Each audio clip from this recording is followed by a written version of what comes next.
Assalamualaikum warahmatullahi wabarakatuh. Sampurasun. Alhamdulillah wa syukrulillah wa nikmatillah, la haula wa la quwata illa billah. Allahumma sholli ala sayyidina Muhammad wa ala ali sayyidina Muhammad.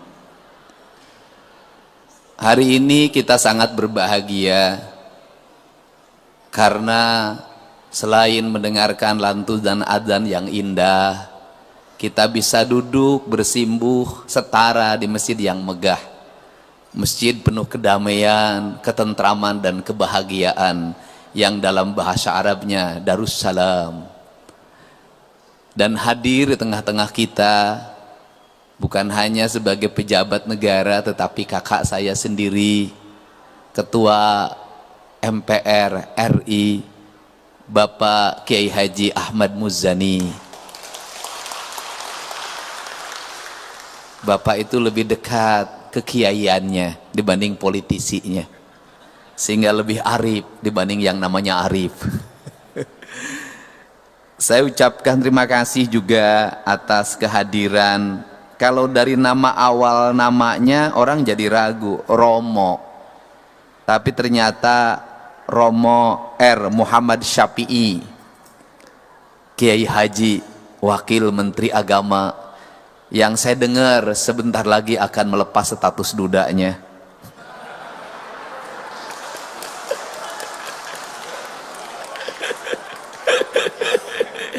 Gubernur boleh Pak nyandain Wakil Menteri Agama.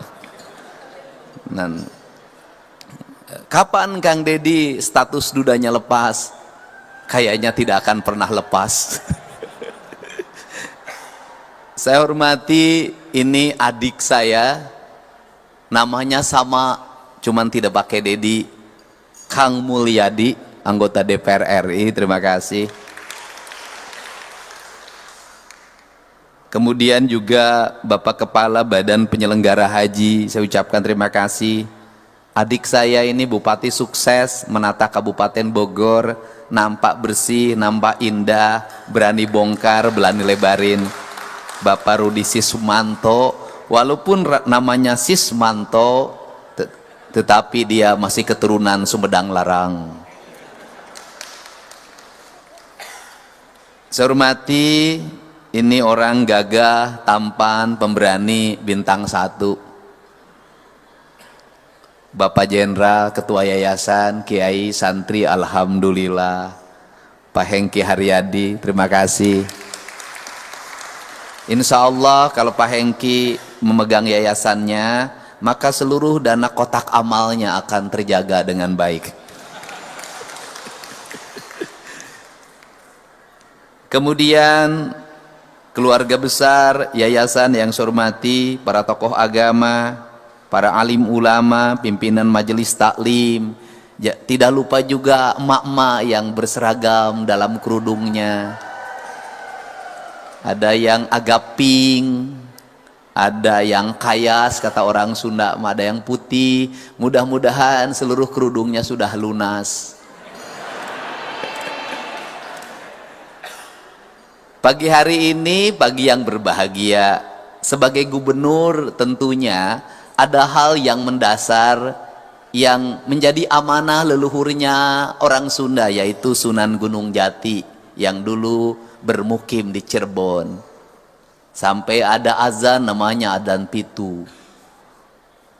Amanahnya cuma 2 yang dia titipkan, tajuk lan fakir miskin.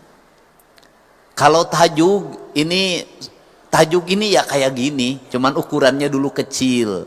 Tajuk yang dulu itu terbuat dari bambu, kemudian pakai telapak batu, dikasih tiang penyangga kayu-kayu jati, kemudian diletakkannya di pinggir mata air dekat kolam. Kemudian di tempat itu ada azan yang dilantunkan tanpa pengeras suara. Di ruangannya hanya lentera untuk mengajarkan ngaji guru pada muridnya. Dan di tajuk itulah nilai-nilai kedamaian, nilai-nilai kerukunan nilai-nilai spiritualitas bagi anak-anak pedesaan terbangun. Belajar ngajinya lama, ada yang dari alif batasa sampai narawas, itu ada yang 1 tahun baru bisa, 2 tahun baru bisa, bahkan ada yang 6 tahun baru bisa.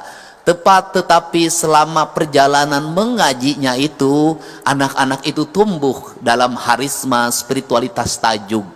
Maka ada kakawen dalang namanya begini, gedong dur kali sambung paguliman sesepiting trim, pepetetan samia murag balingbing lan jeruk manis. Gedong dur artinya bangunan yang sangat tinggi yang menghubungkan bumi dan langit. Maka orang Sunda meletakkan di atasnya menara disebutnya, yaitu yang menjadi penghubung antara bumi dan langit. Dan yang menjadi penghubungnya adalah suara azan untuk mengingatkan orang agar dia kembali pada Allah. Cuman sayang, bagi masyarakat Jawa Barat kalau suruh kembali pada Allah, rata-rata bilangnya innalillahi wa inna ilaihi rajiun. Ya Allah, aku jangan dulu menghadap hari ini. Dan dianggapnya orang yang menghadap Allah itu adalah orang yang mati. Padahal orang yang menghadap Allah itu adalah orang yang hidup. Dan orang yang tidak menghadap Allah adalah orang-orang yang mati. Sesungguhnya panggilan azan itu adalah panggilan untuk orang agar kematian berubah jadi kehidupan. Mati telinganya, mati tangannya, mati hidungnya, mati matanya, mati lidahnya, mati hatinya. Maka suara azan itu mengingatkan dia untuk segera kembali hidup, agar telinganya hidup, matanya hidup, hidungnya hidup, lidahnya hidup, dan kematian matinya hidup. Kata orang Sunda itu, jaga panon ku awasna, jaga celik ku danguna, jaga irung ku angsena, jaga letah ku ucapna, jaga hate ku ikhlasna. Maka masjid itu sesungguhnya merupakan sumber dari kehidupan dan tempat untuk menghidupkan orang-orang yang mati. Maka orang-orang yang bersujud adalah orang-orang yang hidup. Orang-orang yang tidak pernah bersujud itu adalah orang-orang yang mati. Maka di kaidahnya pengikut talkinnya Abah Anom pasti diajarkan untuk ditalkinan. Maka talkin itu diberikan, diperdengarkan pada orang-orang yang hidup tapi tidak punya kesadaran, agar dia mengerti kehidupan. Di kita juga ada tradisi talkin dibacakan ketika orang sudah mati, agar dia mendengar menuju kehidupan yang abadi. Dua-duanya sama. Semoga Masjid Darussalam ini menjadi masjid tempat berkumpulnya orang-orang yang hidup, bukan orang-orang yang mati. Karena orang hidup, maka saya sampai pada tingkatan yang kedua, yaitu di masjid itu dititipkan fakir miskin. Maka di masjid itu dititipkan fakir miskin, kesadaran kolektif yang kedua. Setelah kita membangun rumahnya Allah, setelah kita membesarkan rumahnya Allah, setelah kita membangun kehidupan yang abadi di rumahnya Allah, yang ada dua rumahnya itu, satu ada rumah ini masjid Baitullah, yang kedua ada rumahnya yang ada di sini di hati kita. Maka tugas kita yang kedua adalah menjaga anak-anak yatim untuk tetap bersekolah, menjaga orang-orang miskin untuk tetap makan makanan yang sempurna, menghindarkan dari berbagai peristiwa kriminalitas yang terjadi di Jawa Barat. Setelah saya amati seluruh peristiwa kriminalitas itu selalu berawal dari kemiskinan. Saya bercerita kisah sedih yang insya Allah nanti hari Rabu selesai. Ada seorang ibu yang speak up di media sosial karena adiknya ditahan, dituduh, dan fakta bukan tuduhan, membeli motor curian. Adiknya itu pinjam sana sini ingin ngojek. Untuk membeli motor curian itu maka terkumpullah uang 2 juta. Dia tidak tahu kalau motor itu yang dibeli adalah motor curian. Pencurinya tertangkap. Maka Mang Eheb yang membeli motor ini pun ditangkap dan ditahan. Saat pergi menuju tahanan, anaknya baru terlahir. Dia punya 3 anak. Saya mencoba untuk bertemu dengan si tetehnya yang speak up itu. Kemudian saya meyakini memang dia orang miskin yang membeli motor dan tidak tahu curian itu untuk menghidupi anaknya dan istrinya. Kemudian saya bertanya kepada kejaksaan, bisakah yang disebut dengan restoratif justice? Bisa. Saya bertanya pada kasat reskrimnya, bisa enggak restoratif justice? Bisa, asalkan ada rasa maaf dari pemilik motornya.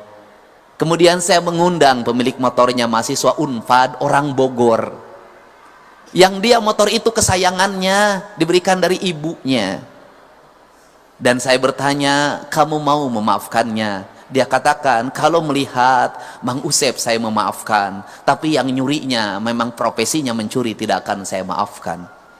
Maka saya memilih untuk memberikan motor baru bagi yang dicuri itu.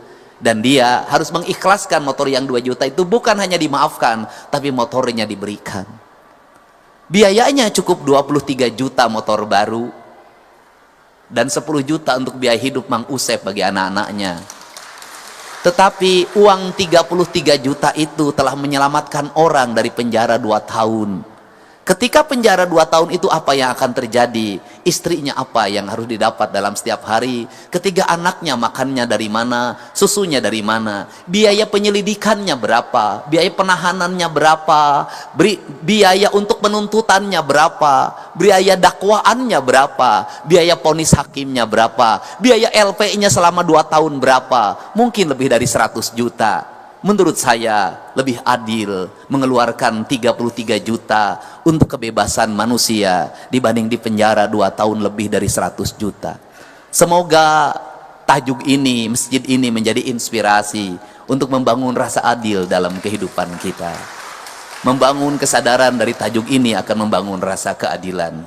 Dan akan lebih adil lagi kalau Ketua Majelis Permusyawaratan Indonesia sudah memusyawarahkan keadilan bagi seluruh rakyat Indonesia. Terima kasih. Wallahu muwaffiq ila aqwamit thoriq. Assalamualaikum warahmatullahi wabarakatuh. Sampurasun.